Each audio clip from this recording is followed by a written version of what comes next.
"Do I know you? Are you a friend of my husband from his middle school days?" I asked, eyeing the stranger warily. "I'm sorry, but you need to leave right now," I insisted, my voice firm and resolute. "I'm Jackson," the man introduced himself, seemingly unaffected by my demand. "I'm 33 and currently single. Today marked the wedding day of my colleague Lucas, who also happened to be a close friend." As I mingled with guests, a man who claimed to be a relative of Bryce, the groom, approached me and ushered me towards a waiting area just before the ceremony. Physically imposing and with a firm grip, the man guided me forcefully with his strong arms, leaving me feeling uneasy about his intentions. Thinking that perhaps the bride wanted to extend a pre-ceremony greeting, I followed the relative, assuming goodwill. Initially, I admired her apparent courtesy, but that admiration swiftly soured. It became evident that my presence was not welcomed for congenial purposes, but rather as a means of coercion. The bride, waiting in the anteroom, wore a malevolent expression that sent a shiver down my spine. Momentarily taken aback, I managed to compose myself and offered my congratulations.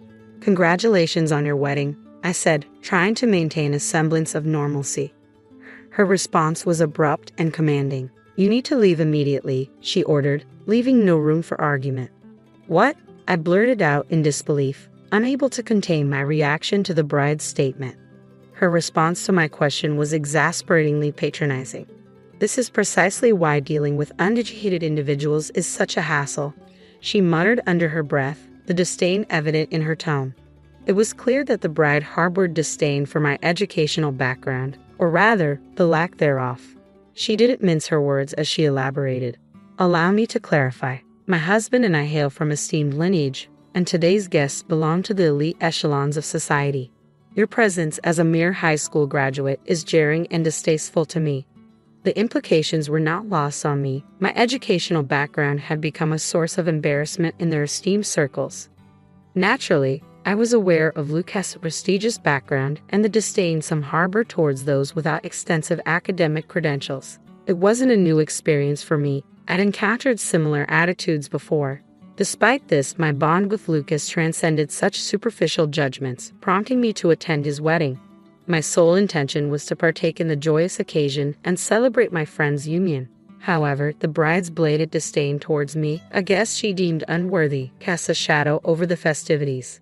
Feeling increasingly uncomfortable, I inquired if I could offer Lucas a few words of congratulation before taking my leave. The reaction from the bride and her relatives was immediate and explosive. Feeling overwhelmed by the tension and animosity, I couldn't help but mutter, "This is all a bit too much for me." Confused by their laughter in what seemed like a serious moment, I dared to inquire about the reason behind their amusement. The bride's response stunned me beyond belief. "My husband didn't invite you here out of friendship, but rather out of pity," she declared matter-of-factly. As she continued, the pieces of an unexpected puzzle started to fall into place. Despite my bewilderment, she proceeded, delving into the depths of my troubled past, one marked by parental abandonment and a childhood spent in the confines of an orphanage. She went on to explain how my struggles with malnutrition had left a lasting impact, evident in my tall yet slender frame even into adulthood. The revelation left me speechless, realizing that Lucas's invitation to his wedding was not an act of camaraderie, but rather an expression of empathy towards a former classmate enduring ongoing hardship. The bride jumped to a startling conclusion, assuming Lucas's invitation was an attempt to provide me with a meal at the wedding. I tried to reason with her, explaining the impossibility of such a scenario, but my protest fell on deaf ears. In a tone laced with disdain, she proceeded to belittle my worth, emphasizing the stark disparity between Lucas's accomplishments and mine. According to her, Lucas's compassion could potentially elevate his status, but she couldn't fathom allowing someone with only a middle school education to attend her wedding. She highlighted Lucas's prestigious academic background and successful career, contrasting it sharply with my own humble position as a janitor or security guard in the same company. The bride's words stung with contempt as she dismissed any notion of Lucas feeling sorry for me simply because we were former classmates. To her, the idea was preposterous, bordering on outrageous. We're both employed by the same company, one that's recently entered the public domain and shows considerable promise. It's a sought-after workplace, topping the charts for job seekers. Our company policy prioritizes talent acquisition, meaning individuals deemed valuable can join regardless of academic background. Despite the company's prestige, I acknowledge the disparity between a junior high school graduate like myself and a college-educated colleague. Yet, regardless of the motives behind Lucas's invitation, I simply wish to extend my congratulations. I harbored no expectations in return.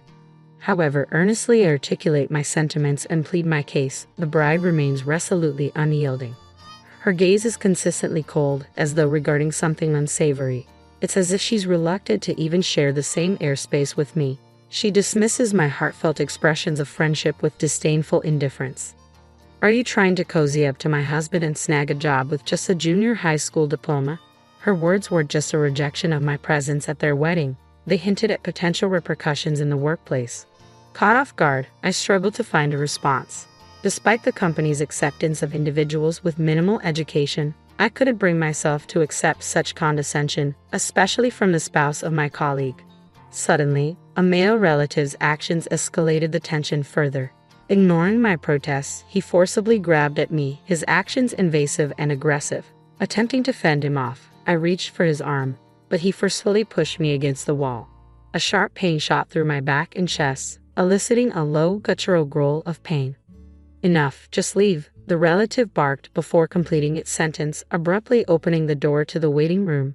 I was unceremoniously ejected, landing on the floor with a resounding thud. Despite the rough treatment, I resolved to carry on without offering my congratulations to Lucas. Preferring not to risk being barred from the wedding altogether, I sought refuge in a nearby cafe, biding my time before rejoining the festivities with the other guests. As the wedding reception commenced, I settled into my seat, hoping to blend in unnoticed. However, the bride's penetrating gaze soon found me. Without uttering a word, her lips moved silently, forming a single question directed at me. "What are you doing here?" The bride's expression shifted as the relative man spotted me. With determination, he lunged towards me, seizing my arm in an attempt to forcibly remove me. However, this time, I wasn't going to be ejected so easily. Nearby attendees sprang to action, rallying around me, shielding me from the relative's grasp. Panic flashed across the relative's face as he struggled to comprehend the situation. Sensing the urgency, the bride seemed equally flustered. Seizing the moment, I grabbed hold of a nearby microphone and addressed the bride, who remained bewildered by the unfolding events.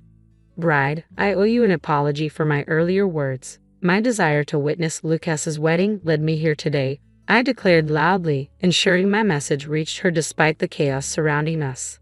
Lucas, seated at the head table, overheard our exchange and interjected with confusion and concern. "What's happening here? What's all this about?" he demanded. The bride, visibly shaken by Lucas's unexpected intrusion, responded in a tremulous voice, "It's nothing, just go back to your seat, Lucas."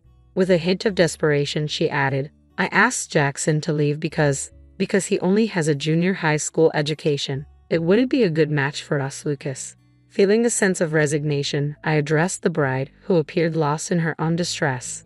"I apologize for any inconvenience I've caused. If it's what you desire, I'll sever all professional ties with Lucas. Please forgive me for any disruption I've caused." A hush descended over the entire hall as my declaration hung in the air. The bride was the first to break the silence. "What? Fired? What's going on?" Lucas's voice quivered with confusion. "You? What did you just say?" Recognition dawned on Jackson's face as he processed my words. "That's correct. I am Jackson, the president of our company," I affirmed, my tone steady. "I may have only graduated from junior high school, but I founded a delivery company at the age of 16. With nothing but a bicycle, I transformed it into a major corporation over the span of a decade.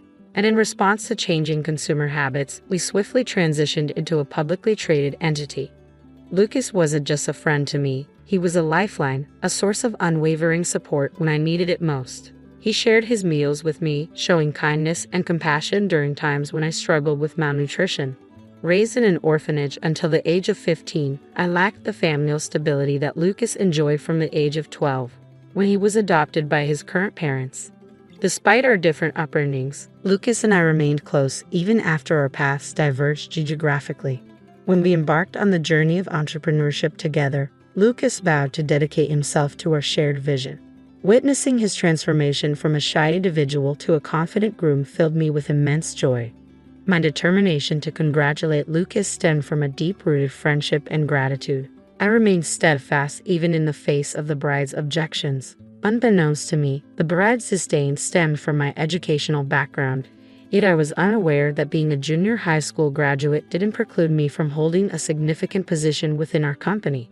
The authority to terminate employees rested with me, a fact that the bride herself had acknowledged when she requested I sever ties with Lucas. I gently assured her that I had complied with her wishes. In response, she uttered a cold remark, confirming Lucas's termination. The bride, previously frozen in shock, muttered disdainfully, "Fired? If you're such a failure, I have no use for you." Without hesitation, she renounced the marriage entirely, citing my lack of elite status and high income as deal breakers. It was a startling turn of events as she promptly called off the engagement with Lucas, who had just been dismissed from his job. The attendees erupted in uproar at her abrupt declaration. Amidst the chaos, any semblance of our previously amicable relationship vanished. Accusations flew as she labeled the situation a marriage scam, demanding compensation from Lucas for the broken engagement. Lucas's revulsion was palpable in the midst of the chaos. Quietly, I reached out and tapped the bride on the shoulder as she continued to raise her voice. Leaning in, I whispered, "You might want to start saving up for alimony payments." With that, I initiated a video playback on the projector, revealing footage captured by a phone I had strategically left recording in the bride's waiting room. The recording, inadvertently triggered when a male relative manhandled me, potentially held crucial evidence of my injury. As I was pushed against the wall, the phone fell, continuing to record. What it captured was damning. The bride's indiscretion with the same male relative in the waiting room. As the ceremony commenced, I retraced my steps to the waiting room in search of the phone I suspected I had dropped. To my relief, I discovered it nestled in a corner, untouched. However, the shock of what I witnessed upon playing back the recording left me reeling. Witnessing such deceitful behavior on what should have been a sacred occasion shook me to the core. It was difficult to comprehend how anyone could stoop to such lows. Driven by a sense of moral obligation, I immediately sought out Lucas to disclose the damning evidence. The revelation of the bride's true nature sparked a fiery reaction from Lucas's relatives, who unleashed their fury upon the bride's family. In response, the bride's relatives vehemently denied any association with the man implicated in the recording. They adamantly refused to acknowledge any connection to him. It later emerged that the man accompanying the bride was nothing more than an unfaithful partner. Despite his charming demeanor, he was essentially a freeloader, lacking any meaningful employment. The bride, yearning for a life of prestige and sophistication within an educated family, sought to elevate her status by securing a marriage with Lucas, a gentle and unassuming man. Her intentions were revealed to be far from genuine, painting her in a negative light. In contrast, Lucas, dedicated to his studies and somewhat naive in matters of love, possessed a trusting nature that left him vulnerable to manipulation. Ultimately, I'm grateful that my humble education allowed me to see through the deceitful intentions of those involved. Never did I anticipate that my educational background would prove valuable in such a manner. The deceitful bride faced the consequences of her actions, being ordered to pay a hefty sum of $5 million for wedding expenses and an additional $3 million for terminating the engagement, accumulating the staggering debt of $8 million. As a result of the humiliation she endured, she found herself isolated from her family. Her unfaithful partner, alarmed by the overwhelming debt, fled the scene, leaving her to face the repercussions alone. With her once inviolable life now in shambles, the bride was forced into a solitary existence, residing in a rundown apartment and toiling tirelessly day and night in a desperate attempt to repay her debts. The arrival of the deceitful woman inadvertently strengthened the bond between Lucas and me, fostering a deeper friendship as we navigated through the ordeal. Meanwhile, our company experienced a period of rapid and steady growth. Observing Lucas's enduring desire for marriage, I contemplated accompanying him to a matchmaking event in the future. "I don't like anything about you, mother," said my eldest son's wife. "We want to live with our family alone, so get out." I was shocked to hear these words. It reminded me of when I had to leave my own parents' home. Now, I felt angry at the idea of being kicked out of this house too. "Fine, I'll leave," I said, gathering my things to go. This was too much. I was determined never to forgive my eldest son's wife. It was time to put my plan into action. So, my name is Sandra Clark, and I'm 61 years old this year. I'm technically retired, but I'm still lucky enough to have some work. I don't go to the office every day anymore. Sometimes I drop by and attend meetings, but mostly I work from home. My oldest son seems to think I'm not working anymore, which isn't true. I became a widow when I was in my 40s. Right now, I live with my oldest son and his wife. Our family home has been in our family for a long time. It's a bit old and needs some fixing up, but I've always loved it. That's why leaving was hard. I've never had to worry much about money. My late husband's insurance money is still mostly untouched. I've been able to live comfortably without worrying about my future. Even though it might seem like I have an easy life, there are some things that bother me. It's mostly my oldest son's wife, Jessica. She's strong-willed and we often clash. This tension didn't just start recently. It goes back to when she first told us they were getting married. I still remember the outfit she wore when she first came to meet us. She showed up in a tracksuit that looked like something she wore back in high school. She said she wanted to be real with us, but I couldn't help but find it a bit odd.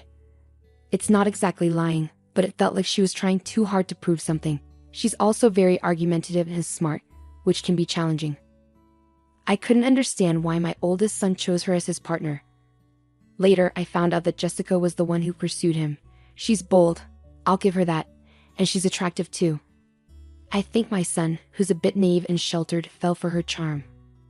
Even after they decided to marry, things didn't change much. To put it nicely, she's straightforward. To be blunt, sometimes she lacks common sense in how she acts. I really wanted to object to their marriage, but I reminded myself that it's what my son wanted, so I kept my peace. And now, we're facing the consequences of that decision. After my son and Jessica got married, he insisted that we all live together in our family home. I thought Jessica might disagree, but she was actually okay with the idea. It didn't take long for me to understand why. However, once we started living together, Jessica never lifted a finger to help with household chores. She left everything for me to do, cleaning, laundry, cooking, despite being a full-time housewife herself. She had quit her job when they got married. Even though I work remotely and don't have to go to the office every day, I still have less free time than Jessica. While I'm working on my computer, Jessica would make comments belittling my work, saying I'm just goofing off. At first, I brushed it off to avoid arguments, but it bothered me more and more as it kept happening. Jessica, since you have some free time, could you help out with the cleaning? I asked, noticing her lounging and watching TV. She looked at me with disgust, sighed dramatically, and replied, I don't do housework for your own good, mother. Can't you see that? It's a shame you don't appreciate my consideration. She had this strange theory where she believed if she did the housework, it would be bad for my health. According to her, seniors need to stay active, and doing chores would make me sedentary and possibly lead to dementia. So she was actually doing me a favor by letting me handle everything. Her reasoning was so bizarre it gave me a headache. Then she said something even more shocking. I agreed to live together to keep you from slacking off, mother. She said it with a half smile, leaving me speechless. I regretted agreeing to live together more and more every day. Doing all the housework while being watched by Jessica was nothing but torture. Fed up with the situation, I decided to talk to my eldest son, but it wasn't to complain about Jessica. I decided to move to an apartment where I could live alone. The current house we're in is old and has many stairs, which became difficult for me after I hurt my back last year. I talked to my son about the challenges of living here, and then I moved to an apartment. Even though it felt like Jessica pushed me out, I don't regret leaving. The new apartment is a rental. It might be a bit big for just me, but I got a room big enough for my grandchildren to stay in the future. I had the inside designed just the way I like it, and it felt like my own little castle. But my happiness didn't last long because Jessica started coming over every day and staying until late. The new apartment is really nice, huh? Maybe too big for you, Mom? Jessica said, lounging on the couch. Why don't you come back to your old home and do the chores? It's for your health and longevity. It's unbelievable that Jessica is telling me to go back to the old house and do the chores. During the day, she's so self-centered, it's overwhelming. I've already moved out. You need to take responsibility as the wife. I handle all the chores here, and my health checkups are always fine, Jessica. You don't need to worry about me. But Jessica just turned away, ignoring my words. Ignoring anything inconvenient was her usual tactic. Yet, she kept coming to my apartment every day. Just recently, she said it's too much trouble to go back home and ended up spending the night. My parents' house and this apartment are only about a 15-minute walk apart. It was my eldest son who suggested I live closer to my parents' house because he was concerned. His concern made me a little sad to leave the old house.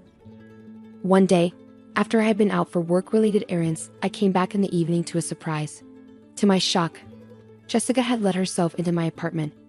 It seemed she used the spare key I had given to my son without my knowledge. Welcome back, she said, lying on the floor in front of the TV without even bothering to get up. Jessica, that spare key is for emergencies only, not for you to come in whenever I'm not home. I felt uneasy knowing she had been in my apartment while I was away. It was the first time I firmly told her so.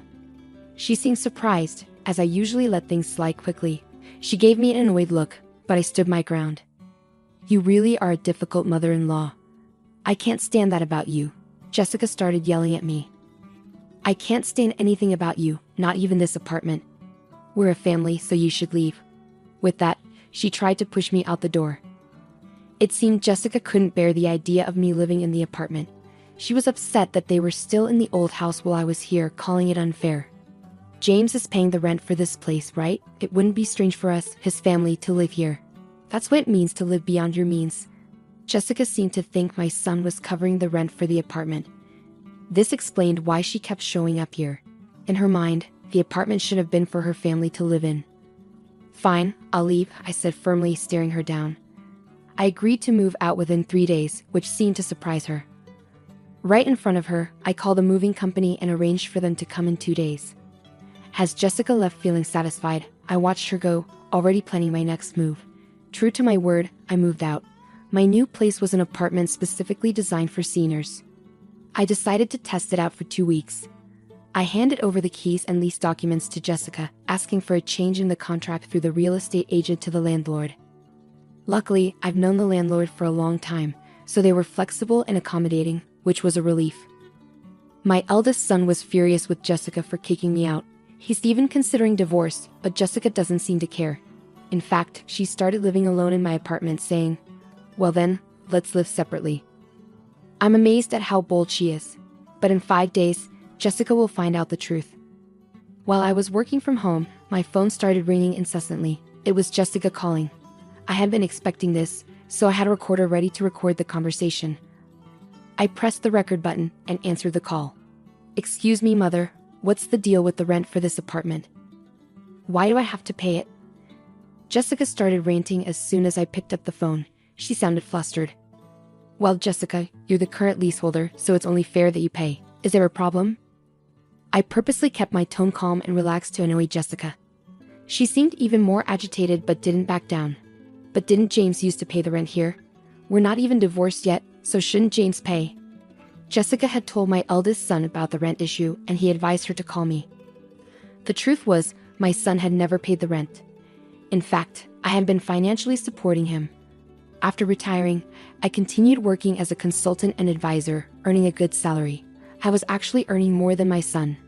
I had been secretly helping him out because Jessica tended to spend a lot. "It's just a misunderstanding, Jessica. Originally, I was the one paying the rent for that place. I never made James pay a dime." Jessica seemed shocked and caught off guard by the truth.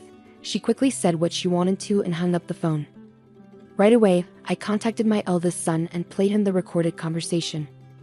"I've been putting up with it too, but I can't take it anymore. You feel the same way, don't you?" I knew my son was exhausted from dealing with Jessica's debts. No matter how old he gets, as a parent, I can't help but want to help him out. Some might say I'm too soft, but I think it's just natural as a parent. My son replied quietly, "I'll divorce her, I'm tired too." Then follow my lead. I told him my plan and gave him instructions. First, I asked him to take a few days of paid leave starting today. Then, I told him to quietly move out his important belongings without letting Jessica know. We didn't want her to notice any moving trucks, as she might be nearby. I had instructed him to slowly move his things out during the night, keeping it discreet. The important belongings were taken to a single-family home that I had found as our new residence. This way, the plan progressed without Jessica knowing. 3 days later, Jessica called again, sounding even more flustered than before. What? Why are you so worked up? Just like last time. I kept my tone deliberately relaxed as Jessica sounded overly anxious, almost in a state of panic. Mother, our house is up for sale. And I got a call from my parents saying that my belongings have arrived at their house. What does that mean? Jessica explained that her parents had received her belongings and our old house was now on the market. It seemed my eldest son had followed my instructions. He had sent Jessica's things to her parents' house and put our old house up for sale, leaving it empty. The landlord told me that if I can't pay the rent, I should leave. I thought I should consult with James, and when I got home, there were chains and a padlock on the gate, and I couldn't get in. There's even a for sale sign up. Jessica was almost hysterical. It must have been quite a shock for her to come home to. I've already entered into a sales contract with a realtor. We can't access that house anymore, Jessica had began, ready to express all the pent-up frustration. Firstly, I'm no longer your mother-in-law, right? Yesterday, James should have filed for divorce. You signed it, didn't you? You and I are strangers now. Yesterday, my eldest son had filed for divorce at the city office. It turns out Jessica had signed the papers a while ago. Threatening divorce seemed to be a tactic she often used. My son used to believe that Jessica would change someday. After all, she was the person he loved enough to marry. He felt trapped into giving in to her threats of divorce, he once told me. But it seems my son has finally realized the truth. He signed the divorce papers, which had always been used as leverage, and submitted them. The divorce has been officially processed. You always used to tell James that you could divorce anytime. Are you happy now that things have turned out your way, Jessica? I could sense Jessica holding her breath on the other end of the phone. She wanted to argue back but seemed lost for words. She must have been feeling frustrated. Besides, I'm worried about you. After the divorce, how will you manage to live in that apartment without a job? Moving also costs money, and it's tough. How did you even afford it? Jessica's anger was no longer hidden. She yelled and cursed at me. She had claimed she married my son because of the inheritance he received from my late husband. However, I control all the inheritance and she can't touch a penny of it. Despite marrying to clear debts, she screamed that nothing was going well for her. Of course, I made sure my son listened to this conversation too. If it came to a divorce settlement, I planned to use the recording as evidence. I thought it was the end, so I patiently waited for Jessica to finish her tantrum. She ranted for about 15 minutes without pause. Then, in the end, she started begging me for help, crying. She confessed that she had been disowned by her family. With nowhere else to go, she pleaded for my assistance. It suddenly clicked for me. Something had felt off at the wedding, and now I understood what it was. Jessica had no place to go, no home to return to. Despite feeling a bit sorry for her, I couldn't ignore the consequences of her actions. Apologizing now won't change anything. We're strangers now. There's nothing more to discuss. Good luck with your life from here on, I said before ending the call with Jessica. I felt a sense of relief afterward. It seems Jessica caused trouble at my eldest son's workplace. He told me things escalated to the point of involving the police when he returned home. Jessica, who had been staying at the apartment without paying rent, had her keys changed by the landlord while she was out. Now, she can't even get into her own apartment. She might have tried to contact me or my son, but we had canceled our phones and got new ones with new numbers. I can only imagine the despair she felt when she realized she couldn't reach us no matter how many times she tried. We didn't give her our new address either, so she can't reach us that way.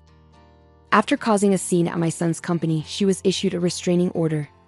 With no other options, it seems Jessica turned to her disowned family for help. However, when she returned home, she was met with a shocking sight. The luggage I had sent to her family's house was left out in the rain in the backyard, and she wasn't even allowed inside the house. It's likely that the unpaid rent for the apartment had been billed to her parents, adding to their anger. I heard rumors that she's currently staying in an apartment provided by an organization that supports homeless people. Without the ability to spend as she did before, she seemed stressed when I passed her on the street.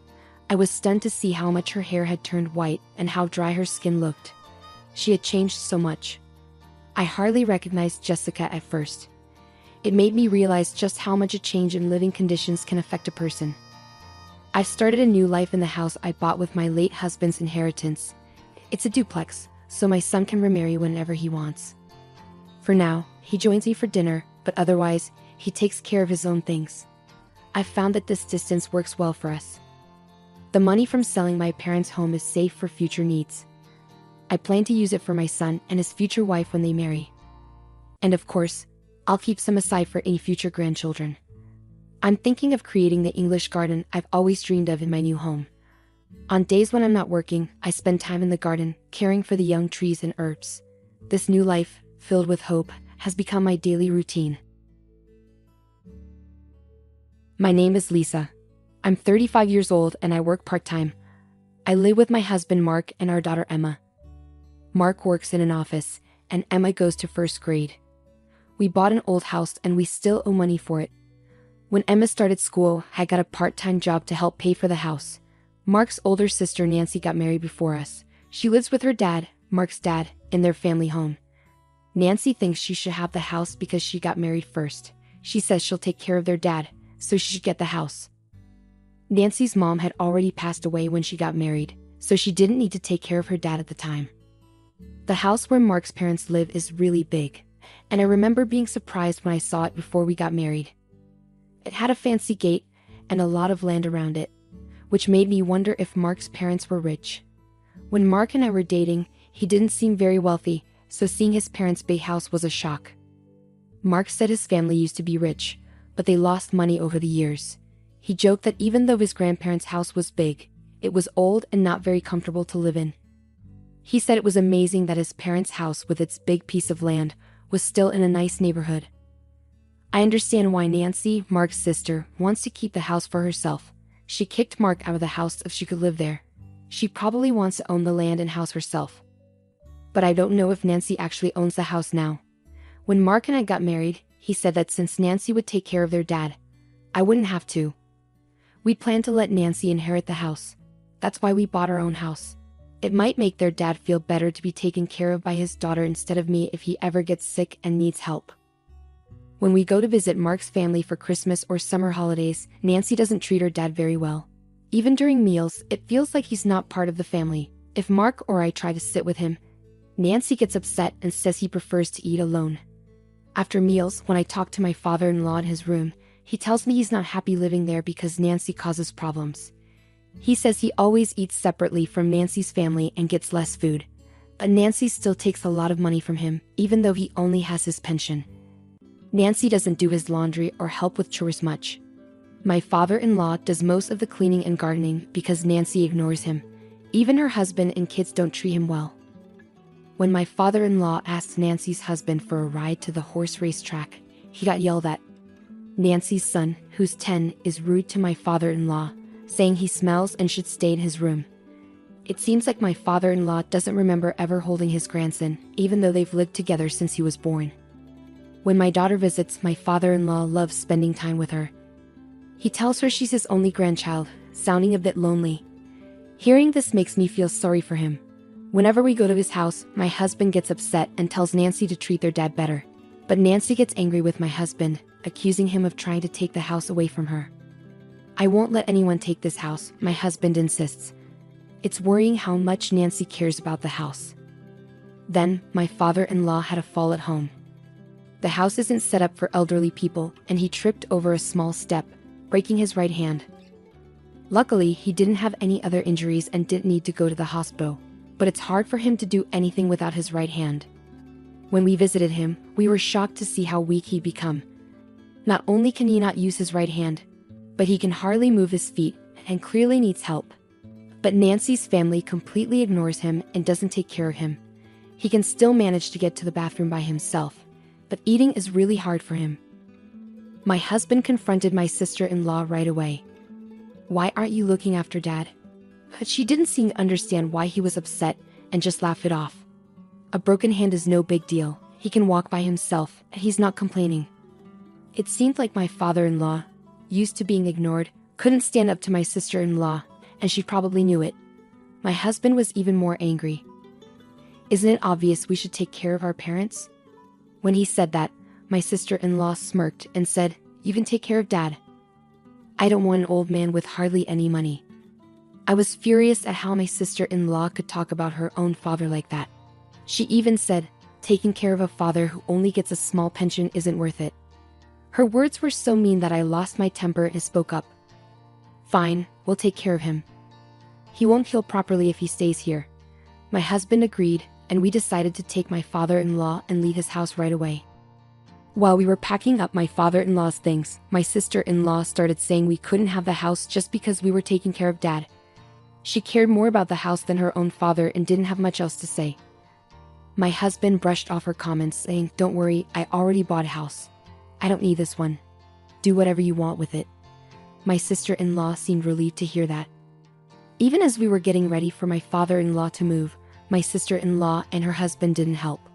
Instead, they were mostly interested in checking if there were any valuable items among his belongings. They were probably relying on his pension, but with him leaving, that would stop. They hoped to find something valuable they could sell for cash, but they didn't find anything valuable. When my father-in-law left his house, my sister-in-law and her family didn't bother to say goodbye. They were very cold-hearted. When my father-in-law arrived at our house, he seemed much happier as he played with my daughter. He was like a different person compared to when he was living at his old house. We let him stay in a room that we weren't using, but because the move happened suddenly, we couldn't make any preparations. If we had known earlier, we could have done some renovations, like installing handrails and removing steps. I said to my father-in-law, feeling sorry that we weren't fully prepared, "I'll install the handrails later." To my surprise, my father-in-law also apologized. "I'm sorry for making you worry. I wonder if $200 million will be enough to take care of me and my horses." I couldn't help but laugh. Was my father-in-law making jokes now? He seemed much happier since moving in with us. "Horses?" I chuckled, knowing it was unlikely. "I'm not sure how much it costs to take care of horses, but taking care of you will probably cost more."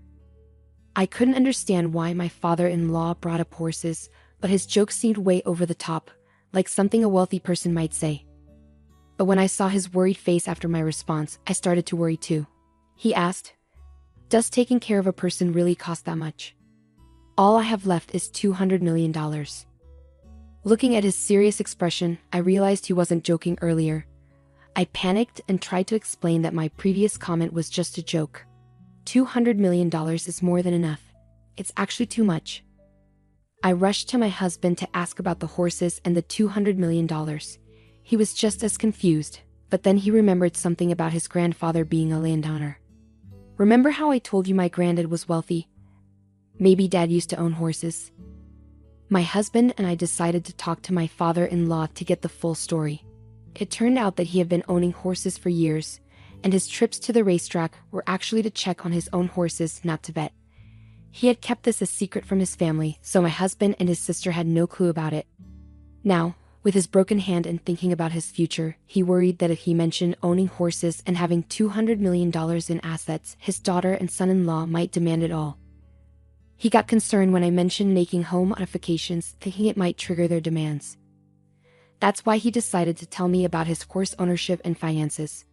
Understanding the situation, my husband reassured his father, saying, "I'm not sure how much it costs to take care of horses. If you've got $200 million, you should be okay. We'll handle your caregiving expenses, so don't worry about it." His confident words reassured me too.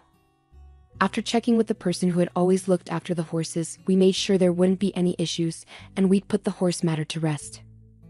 Now that I knew my father-in-law was quite wealthy, I started to see him in a different way. I couldn't help but think that his daughter, who had kicked him out despite his wealth, would regret it once she found out the truth.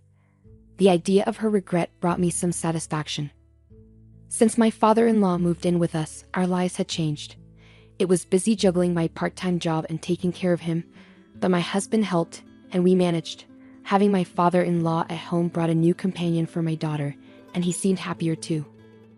His walking had improved since he moved in, and even though we hadn't finished the home modifications yet, he could walk slowly with a cane. Although his broken hand hadn't healed yet, he was practicing eating with his left hand. In his old home, my father-in-law didn't move around much because his nephew would complain whenever he left his room. Even when he tried to go to the racetrack, his son-in-law would seem annoyed. This lack of activity might have contributed to his muscles weakening and his fall. On sunny days, he enjoyed going for walks with my daughter. I had been so focused on my father-in-law's recovery that I hadn't thought much about my sister-in-law. However, 3 months after my father-in-law moved in with us, my sister-in-law called in a panic. "Is Dad there? If he is, get him on the phone right away." But at that moment, my father-in-law was out for a walk with my husband and daughter. When I told her that, she got even angrier. "You knew, didn't you? You knew that house was rented. That's why you took Dad to cause problems for us." I was confused by what she said. She seemed to be suggesting that their house was rented, but she had always boasted that it was theirs. While it might still be in my father-in-law's name, calling it a rented house didn't add up. As I struggled to respond, my sister-in-law became even more upset. Some man claiming to be the landlord of our family home showed up, saying I'm behind on rent and that I need to either pay up or leave. I was even more confused when she mentioned the landlord of the in-laws' home. Shouldn't it be my father-in-law? Did he go to collect rent for my sister-in-law? Just then, my father-in-law returned, so I quickly explained the situation and had him answer my sister-in-law's call. With a hint of anger in his voice, my father-in-law spoke to the daughter who had driven him out of his own home. "Weren't you told that the house was rented? That house belongs to the company where my father was the CEO. I've been paying the rent until you kicked me out." My father-in-law sounded distant, and my sister-in-law, sensing his anger, shouted from the phone, "I haven't heard anything about this.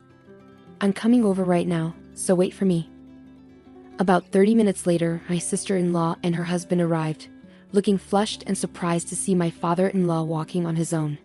But there were bigger issues to address as my sister-in-law erupted once more. "I thought the land and house belonged to you, Dad. Did you deceive me?" my sister-in-law's husband asked. "All that aside, can you please pay the rent? If you don't, we'll be kicked out of the house." My father-in-law laughed it off. "Why should I pay rent for a house where I'm not living? After you guys kicked me out, don't you think that's a bit too much to ask?" Unable to respond to my father-in-law's reasonable statement, my brother-in-law fell silent. This time, my sister-in-law began to speak. "Dad, were you planning to make us struggle from the beginning? You seem far more energetic than when you were living with us, even though you pretended to be injured." To address my sister-in-law's strange accusation, I intervened. "That's because he's been doing rehabilitation exercises every day, working on walking, and practicing using his injured hand for eating." My father-in-law chimed in, reinforcing my words. "I actually think being kicked out by you guys was a blessing. Since I came to live with Mark, we all eat together, and I'm never made to feel like a nuisance." Upon hearing this, my sister-in-law and her husband fell silent, their jaws clenching shut. Then, right on cue, my daughter came and unwittingly revealed my father-in-law's true status. "Grandpa, your horse is going to race in the next horse race, right?" My father-in-law grinned and replied, "Yes, it'll be in this Sunday's race. Why don't we go watch it together?" My daughter happily dashed off, but my sister-in-law and her husband seemed to grasp the significance of this. They hastily asked my father-in-law, "Dad, do you own a horse? Are you a horse owner?" My father-in-law replied, a smug look on his face, "I stayed silent because I knew if I mentioned money, you'd try to take it. And I know talking about horse racing always makes your husband frown." With that, my father-in-law's previously cheerful demeanor turned serious. His intimidating expression sent shivers down my spine. And as he began to speak slowly, the tension in the room intensified. "I no longer consider someone like you, who disrespects your own father, as my daughter. I knew you only moved in with me for the inheritance." Caught off guard by my father-in-law's stern words, my sister-in-law was visibly stunned. With the final blow, my father-in-law declared, "You won't get a single cent of my inheritance." Upon hearing this, my sister-in-law appeared shocked and stumbled backward. Her husband, who had been trying to support her, looked defeated and left the room. The rent for my father-in-law's house was a hefty sum, and it was impossible for my sister-in-law and her husband to afford it. So inevitably, they had to move out. I had no idea that my parents-in-law's house was rented, and my husband didn't know either. He later confirmed it with his father. After moving out, my sister-in-law, who had been spending money recklessly without worrying about rent, suddenly found herself in a financial crisis. Their spending habits were hard to break, and they started relying on credit cards to make ends meet, which only resulted in mounting debt. I heard that my sister-in-law and her husband, unable to rely on my father-in-law anymore, moved to her husband's parents' house, but I'm not sure what happened after that. Meanwhile, Things have been going well for us since we started living with my father-in-law. My father-in-law, who had previously broken his hand, healed well, and his legs and hips became stronger to the point where he could do everything on his own. He's now so energetic that he goes jogging with my daughter. He's like a completely different person from when we first moved in.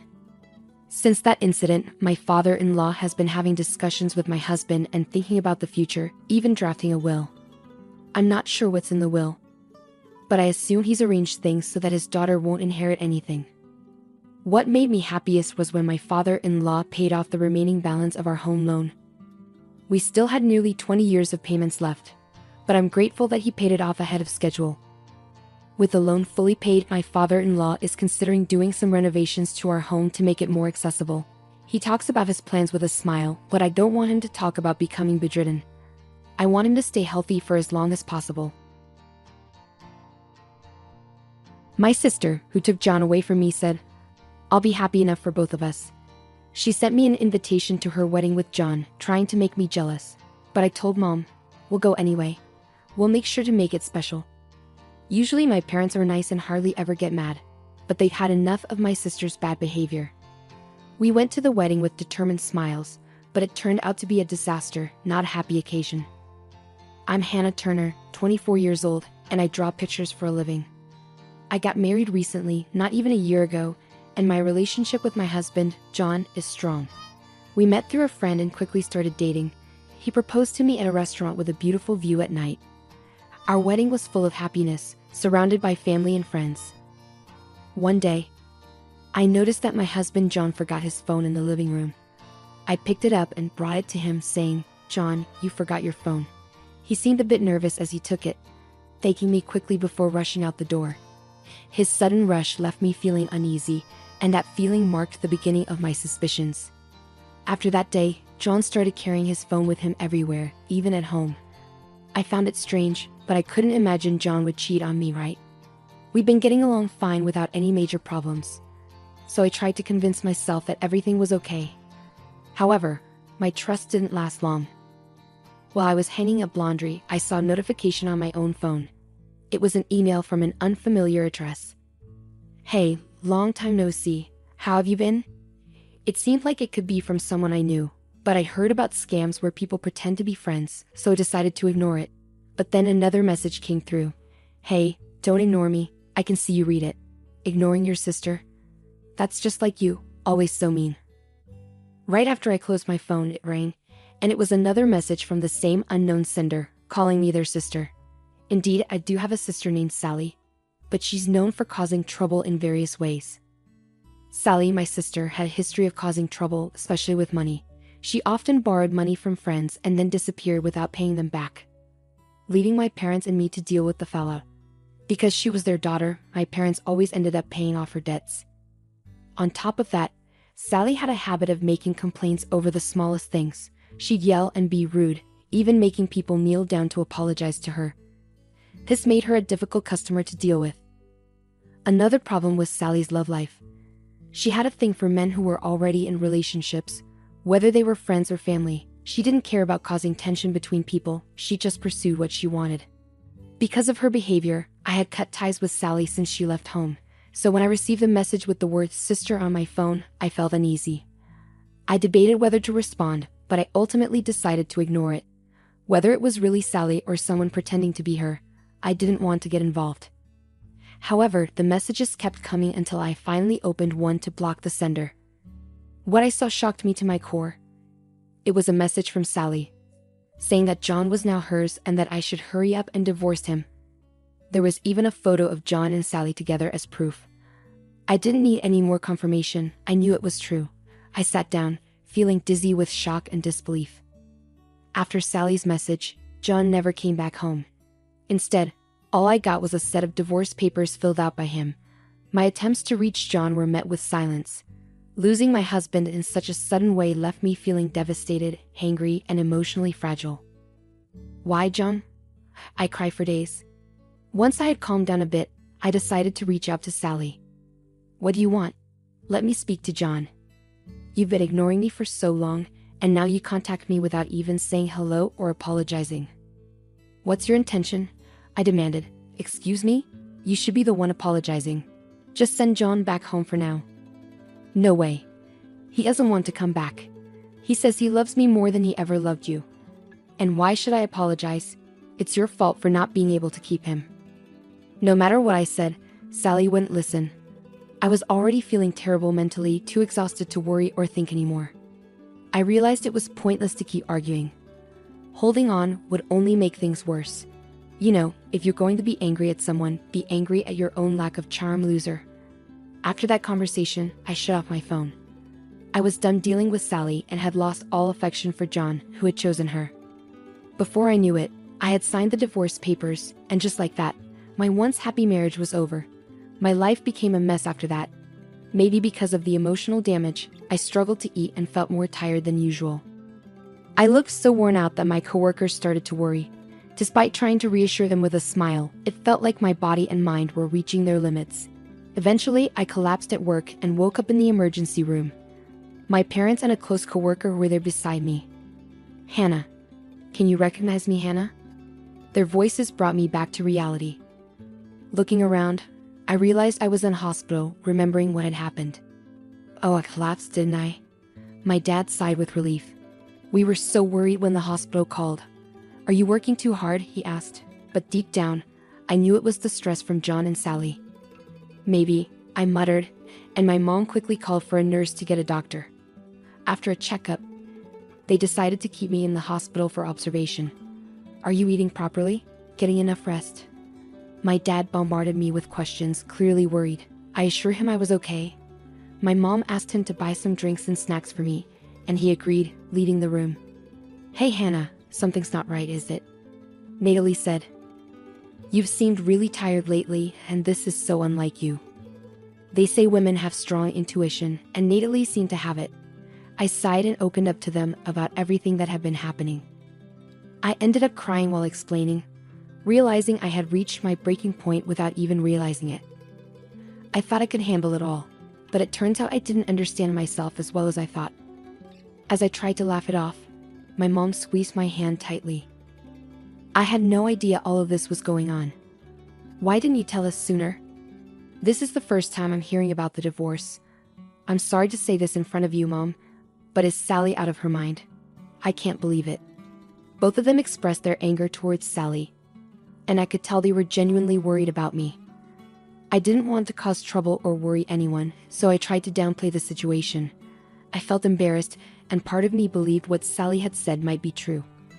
Maybe it was my fault for not being more appealing. That's nonsense. What are you talking about?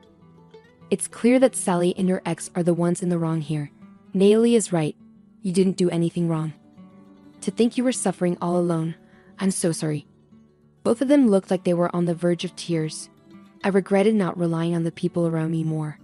My mom suggested that I come back home for a while considering my mental and physical state, and after the doctor also recommended rest, Natalie took care of the paperwork at work with my medical certificate.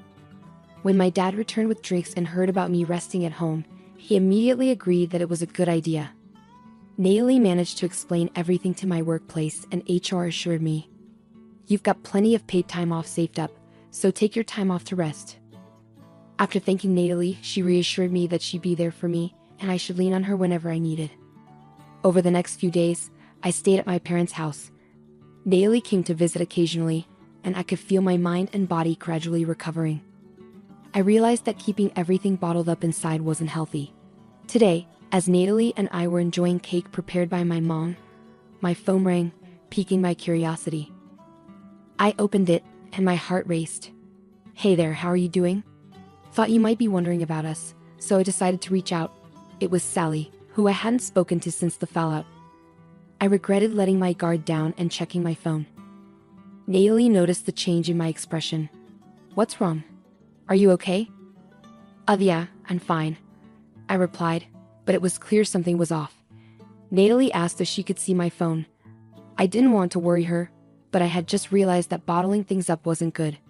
So, I nodded and handed her my phone. Natalie looked puzzled as she read the message. "What's this? Is she picking a fight? This is Sally, right?" I nodded in response, and Natalie closed the phone. "Just ignore it. Actually, let's block her." No point in dealing with someone like this, she suggested, and I agreed. Opening my phone to block Sally just then, another message from Sally came in. We've been living together smoothly since then, and guess what? I got pregnant. You might be thinking already, but nope. John and I started our relationship 6 months ago. The word pregnant made time stop for me. We had been trying to conceive during our marriage. It would be great if we could be blessed with our baby soon, we used to say. Reading this message hurt deeply. Tears started flowing, and Natalie, seeing me cry, took the phone from my hand. After reading the message, she yelled, "What? I can't believe this. I'm so mad I could explode. We should sue them." Suing was something I had considered when I first received the message, but now, I didn't have the energy or will to pursue it. "I just don't want to deal with this anymore," I muttered, and Natalie calmed down. "Sorry, I got too emotional." "You're right. It's best not to get involved." Natalie's comforting back rub felt so kind, and I cried a bit more. Then my mom came into the living room, having seen what happened. "Hey Hannah, actually, I haven't told your dad about this yet." I understood what that meant. Knowing this would infuriate my dad. But I think it's time we told him. My mom's solemn words struck me deeply. I took a moment to think. I also believe it's time to talk about it. This is just too much, I concluded. Natalie's words convinced me too. So I decided to let my mom talk to him. My mom said she would talk about it, so I decided to leave it to her. After Natalie went home and it got dark, my dad came back from work. He said it smelled good in the house and asked what was for dinner. I welcomed him home, and he seemed happier since I returned. Mom said Dad's mood had improved, and she was glad I was back. Her words made me really happy, knowing I had a place where I felt calm. But today, Mom looked serious when she talked to Dad. She said they needed to discuss something important, and Dad understood, becoming serious too. Then Dad mentioned it was about me, and I could see kindness in his eyes, which almost made me cry. After explaining everything to Dad, he seemed calm but a bit angry. He told me not to block Sally yet, even though I didn't have to read her messages. He must have had his reasons. Mom usually followed Dad's advice in situations like this. Dad also suggested letting Natalie know about it. I understood and agreed.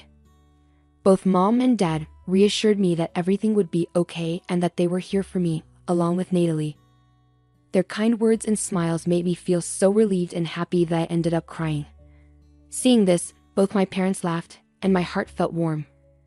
That night, I told Natalie everything, and she said, "It's wonderful you have such supportive parents, and remember, you've got me too." I gazed at the stars, feeling comforted. After talking it over more, I decided to move back home. That meant going back to my parents' place since it's close enough to commute to work from there. Natalie thought it would be better for my mental well-being to be away from a house full of painful memories. Since I was the one on the rental contract, I handled canceling it and sent John's stuff to his parents' house. On moving day, I sorted out mail forwarding at the post office and completed the move smoothly. I bid farewell to the landlord with a smile, leaving on good terms. Back at my parents' place, I settled back in and returned to work. My coworkers had been concerned, but now I could genuinely tell them I was okay with a smile. My boss reminded me not to push myself too hard, which made me appreciate my workplace even more. A few months later, I returned home. When I got there, my mom had a serious look on her face. She said we needed to talk and asked me to come to the living room after changing. I sensed something was wrong from her expression. After changing, I went to the living room where my parents sat, looking puzzled over a letter. I sat down in front of them, and they showed me the letter. It was an invitation to a wedding, but what could be the problem with it? I asked if I could see it, and my dad said yes. When I looked at it, I saw it was from Sally and John. I was shocked. What? I couldn't believe it. "You filed a forwarding address because you moved, right?" my dad asked. "Yes, that's right."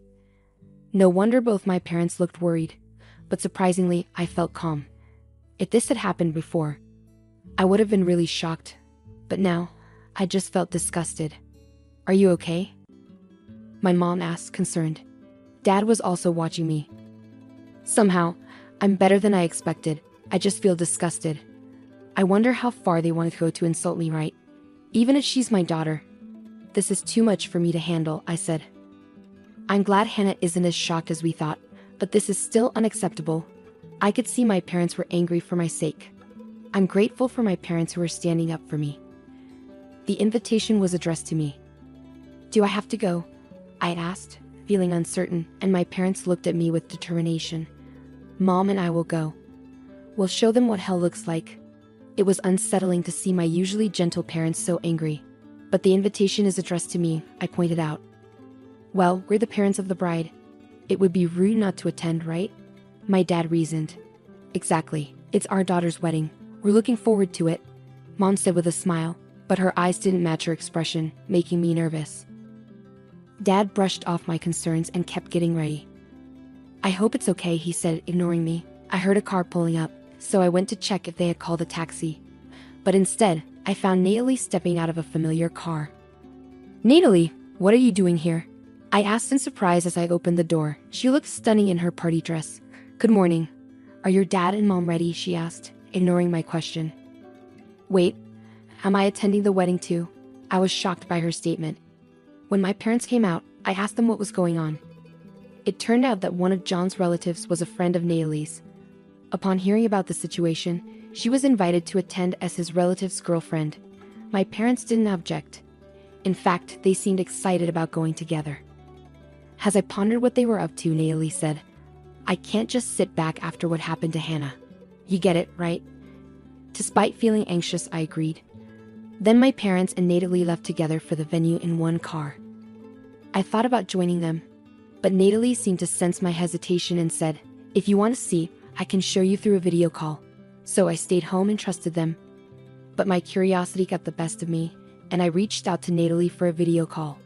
When they arrived at the venue, my parents and Natalie headed to the reception.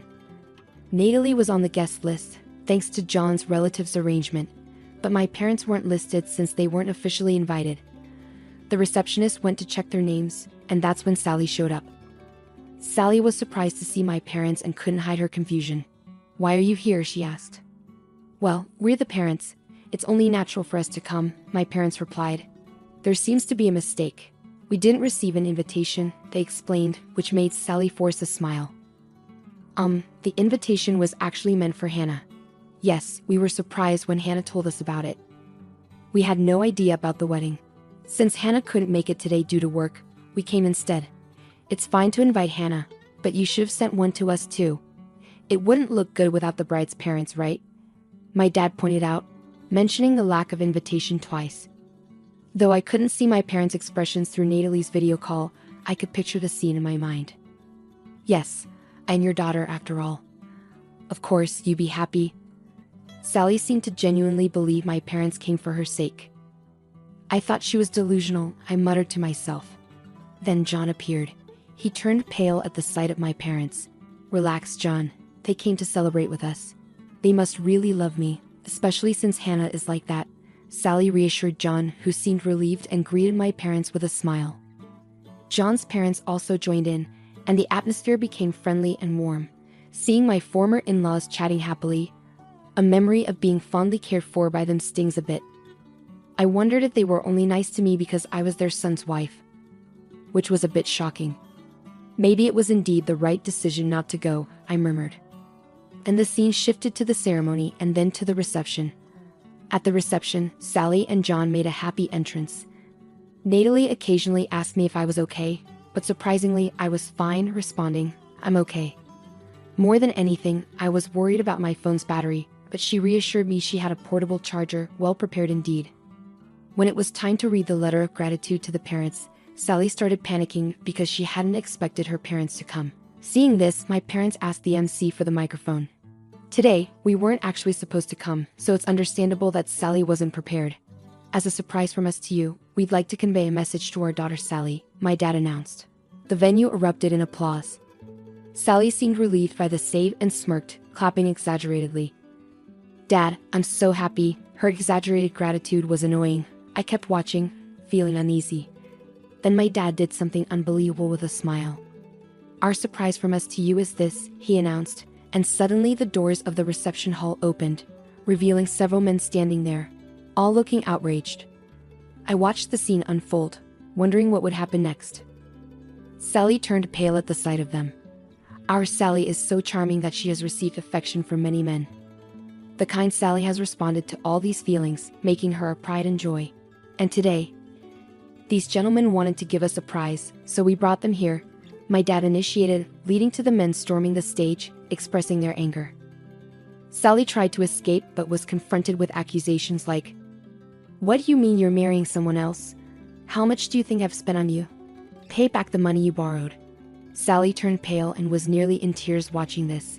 Natalie coolly commented, "Wow," while I was stunned. John, confronting Sally with the "what's going on," found her too shocked and flustered to respond. Then my mom grabbed the microphone and started talking. "Guess what?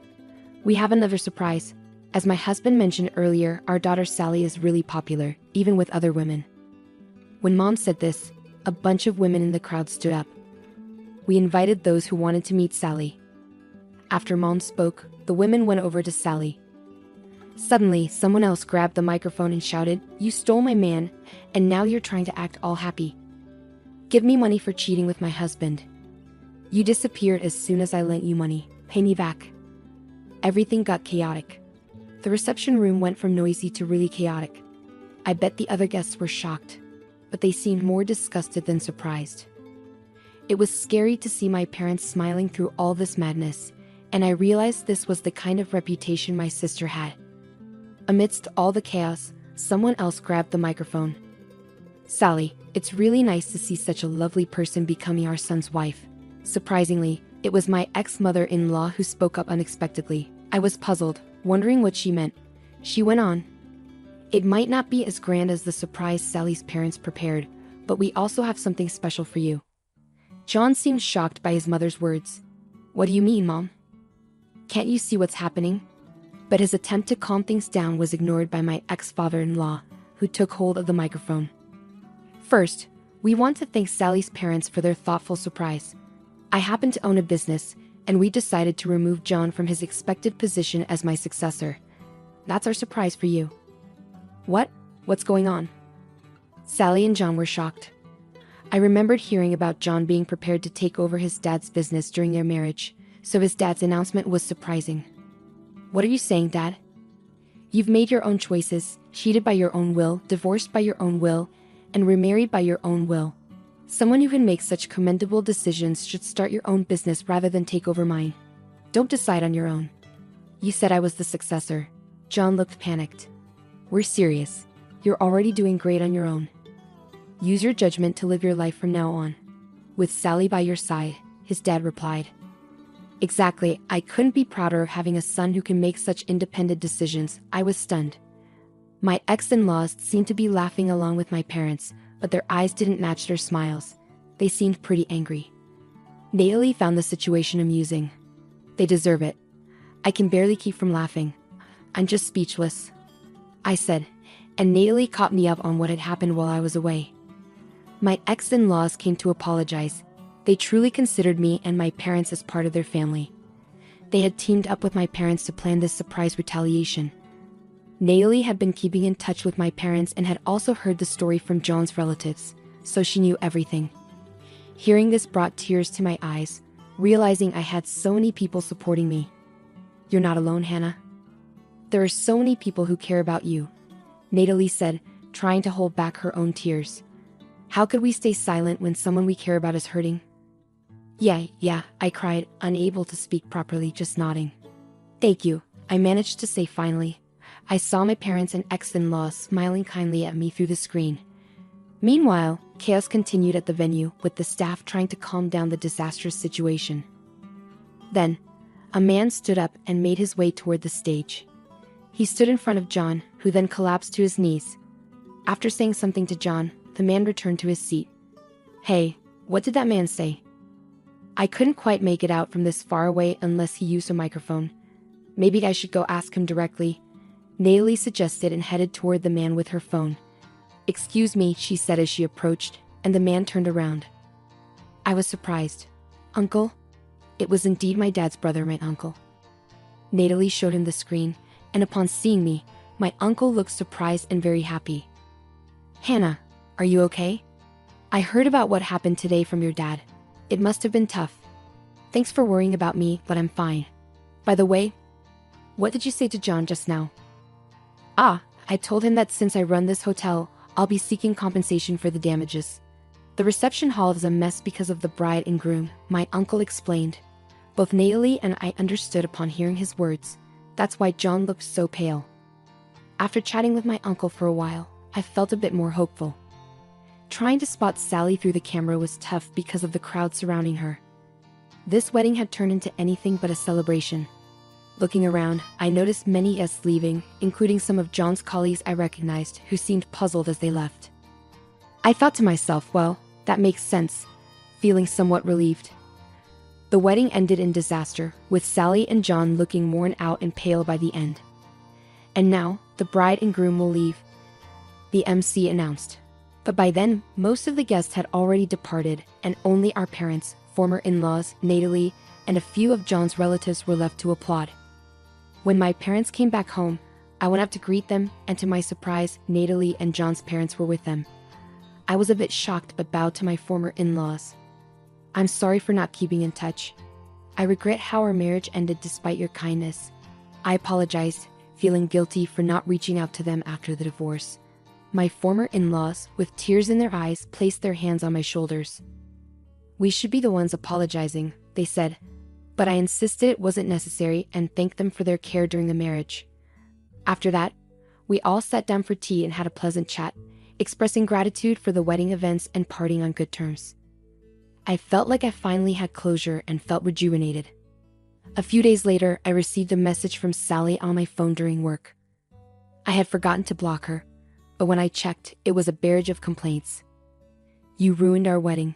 Take responsibility. Did you tell our parents? Are you jealous? Stop blaming me for your unhappiness, loser. Sally's message flashed on my phone. I sighed and turned to Natalie at the next desk. Can I still claim alimony for the affair? She's practically giving me all the evidence herself, right? Fed up with it all, I decided to hire a lawyer to claim alimony. I saved all the messages and images Sally sent and replied to her. Thanks for providing evidence of the affair. A lawyer will be contacting you, so please stop contacting me directly. Sally freaked out. A lawyer? What are you doing? Stop it.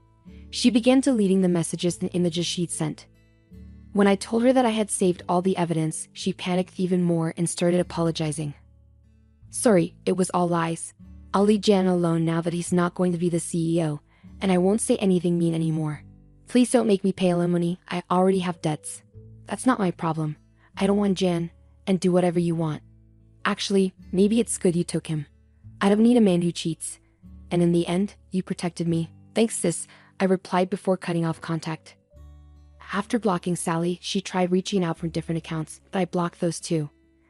I quickly consulted with the lawyer I was referred to, and they acted swiftly upon receiving the evidence. Soon after, I started getting messages from John. It seemed things weren't going well with Sally. He sent me creepy messages like a lovesick Romeo, which I ignored and blocked.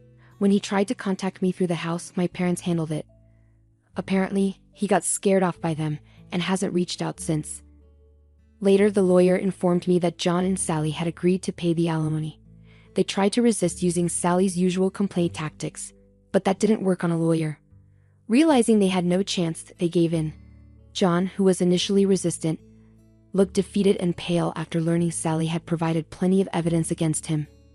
Despite feeling bitter about being harassed by such immature individuals, I'm now just thankful for the many people who stood by me. Sally and John eventually got divorced. Sally, with no one else to turn to, contacted our house once, but my parents issued a statement of estrangement. She hung up the phone crying. John, rumored about the wedding at work, found it uncomfortable and ended up resigning. Unable to go back home, he's now getting by with part-time jobs. Meanwhile, I received a promotion at work because of my excellent performance. I also started a relationship with someone I met in my new department. Thinking ahead, Natalie also clicked with one of John's relatives, and we often share our love stories. Next month, as a celebration, my parents, Natalie, and even my former in-laws are planning a trip to the hot springs together. Despite hitting rock bottom,